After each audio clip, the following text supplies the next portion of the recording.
Bonjour à tous. Nous nous posons parfois la question de savoir comment agir ou comment réagir dans telle ou telle situation.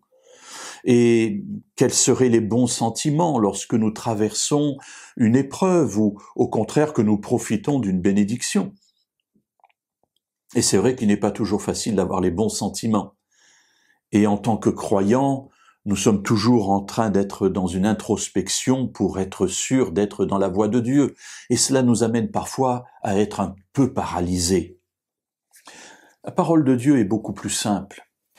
Et dans une exhortation que nous trouvons dans le livre de l'Ecclésiaste, Dieu remet les choses au point. Alors le livre de l'Ecclésiaste a été écrit par Salomon, le grand roi Salomon, qui à la fin de sa vie, regarde un peu en arrière et se rend compte qu'il a poursuivi beaucoup de choses vaines dans sa vie et que cela l'a amené à s'éloigner de Dieu. Et il en a retiré beaucoup de pensées, beaucoup de réflexions extrêmement justes et belles. En voici une que je veux partager aujourd'hui avec vous. Au chapitre 7 et au verset 14, « Au jour du bonheur, jouis du bonheur. Et au jour du malheur, réfléchis. Dieu a fait l'un exactement comme l'autre, de telle sorte que l'homme ne découvre rien de son avenir. » Alors Salomon est en train de nous dire ici que notre vie est une vie faite de hauts et de bas, de moments de joie et de moments de peine, afin qu'on ne s'enlise pas dans une vie d'habitude, soit de facilité, soit de douleur, mais il y a toujours un mélange des deux. Et il nous encourage à être simples. D'un côté, au jour du bonheur, il dit « jouis du bonheur ». Te pose pas de questions, tu es heureux, bien profites-en. En revanche, au jour du malheur, il ne s'agit pas de profiter du malheur, bien entendu, ça n'est pas possible.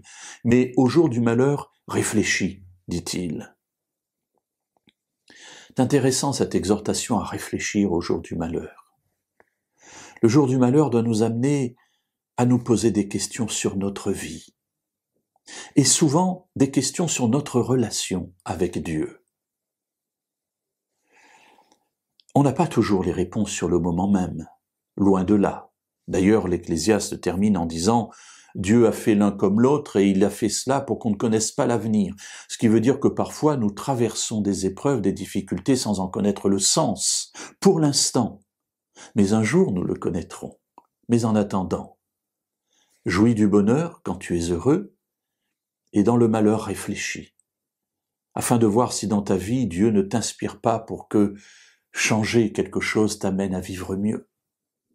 Mais dans tous les cas, Dieu est aux commandes, et c'est ce qui dans ma vie me rassure.